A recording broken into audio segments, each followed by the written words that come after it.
Hello guys, അസ്സലാമു അലൈക്കും. വർണ്ണാലയം കപ്പിൾസിലേക്ക് സ്വാഗതം. നമുക്കിന്നൊരു കടച്ചക്ക കിട്ടിയായിരുന്നേ. ഒരു ചെറിയൊരു ചക്കയായിരുന്നു, നല്ല പഴുത്ത ചക്കയായിരുന്നു. അപ്പം അതുകൊണ്ട് നമുക്കൊരു വെറൈറ്റി ഐറ്റംസ് ഉണ്ടാക്കാം. അതിനുവേണ്ടി അതിൻ്റെ പുറമൊക്കെ ചെത്തി അകത്തുള്ളതൊക്കെ ചെത്തി ഒന്ന് വൃത്തിയാക്കി നമുക്ക് എടുക്കാം. ഇനി അത് ഒന്ന് കട്ട് ചെയ്തെടുക്കാം. ഇതാ ഈ പരുവത്തിൽ കട്ട് ചെയ്തെടുക്കണേ. ഞാൻ കട്ട് ചെയ്ത് ഒന്ന് പാത്രത്തിൽ ഒന്ന് കഴുകി അതൊക്കെ ഒന്ന് ഇട്ട് വെക്കുന്നുണ്ട്.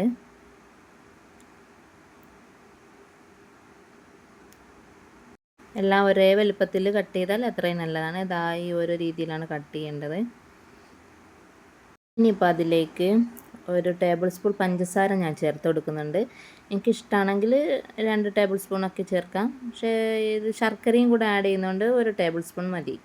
ഞാനിവിടെ ശർക്കര ദ്വീപ് ശർക്കരയാണ് ഉപയോഗിക്കുന്നത്. നിങ്ങൾക്ക് വേണമെങ്കിൽ സാദാ ശർക്കരയും യൂസ് ചെയ്യാം, അതും നല്ലതാണ്. ഇതിപ്പോൾ ഞാൻ നല്ലൊരു വലുപ്പത്തിൽ തന്നെ 2 ടേബിൾ സ്പൂൺ നിറയെ ഇങ്ങനെ എടുക്കുന്നുണ്ട്. ഇനി ഇതിലേക്ക് ഒരു തേങ്ങയുടെ തേങ്ങാപ്പാൽ വേണം. ഇത് ഒരു തേങ്ങ മൊത്തമായിട്ടുള്ള തേങ്ങാപ്പാലാണ്. ഇത് ഞാൻ ഇതിലേക്ക് ഒഴിച്ചു കൊടുക്കുക. എന്നിട്ട് എല്ലാം കൂടെ ഒന്ന് നന്നായിട്ട് യോജിപ്പിച്ചെടുക്കണം. പഞ്ചസാരയും ശർക്കരയും ഒക്കെ ഒന്ന് അതിൽ മിക്സായി കിട്ടണം. എന്നിട്ട് നമുക്ക് സ്റ്റൗ കത്തിക്കാം.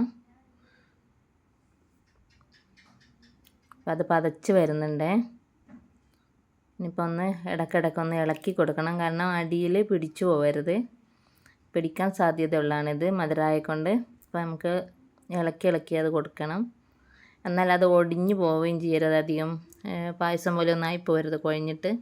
അപ്പോൾ അതൊന്ന് ശ്രദ്ധിക്കണം അനക്കി കൊടുക്കുമ്പോൾ. ക്യാമറയിലേക്ക് ഇങ്ങനെ പുക വന്നിട്ട് അതാണ് ക്ലാരിറ്റി ഒന്ന് കുറഞ്ഞു പോകുന്നത്. നമ്മുടെ ദ്വീപുകാരുടെ ഫേവറേറ്റാണിത്, കടച്ചക്ക കൊണ്ട് ഇങ്ങനെ ഉണ്ടാക്കുന്നത്. ഞങ്ങളിതിന് ചക്ക പാൽപ്പുളിക്ക എന്നാണ് പറയുന്നത്. അപ്പോൾ ഏകദേശം വറ്റിക്കൊണ്ട് വരുന്നുണ്ട്. ഇത് നന്നായിട്ടൊന്ന് വറ്റി വരണം. ഇനിയിപ്പോൾ നിങ്ങൾക്ക് ഇതിലേക്ക് വേറെ എന്തെങ്കിലും ഫ്ലേവർ ഇഷ്ടമാണെങ്കിൽ ഏലക്കാപ്പൊടിയും അങ്ങനെ എന്തെങ്കിലുമൊക്കെ ചേർത്ത് കൊടുക്കാം. ഗീയും വേണമെങ്കിൽ ചേർക്കാം. ഞാൻ പക്ഷേ ഇതിൽ ഒന്നും ചേർത്തിട്ടില്ല, തേങ്ങാപ്പാൽ മാത്രമേ ചേർത്തിട്ടുള്ളൂ. പിന്നെ ഈ ശർക്കരയും ഒരിത്തിരി പഞ്ചസാരയും. ലക്ഷദ്വീപുകാരുടെ ഒരു ഫേവറേറ്റ് ഐറ്റംസാണിത്. നല്ലൊരു ടേസ്റ്റാണ് ഇത് കഴിക്കാൻ. എല്ലാ ദ്വീപുകാർക്കും ഒരു ഇഷ്ടമുള്ള വിഭവമാണ്. അപ്പോൾ നിങ്ങളെല്ലാവരും ഇത് ഒന്ന് പറ്റുന്നവരൊക്കെ ഒന്ന് ട്രൈ ചെയ്ത് നോക്കണം.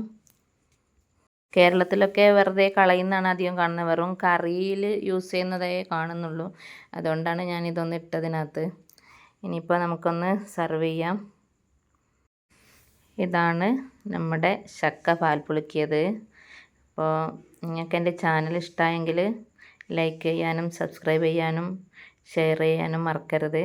അപ്പോൾ അടുത്ത വീഡിയോ വരുമ്പോഴേക്കും ബായ്.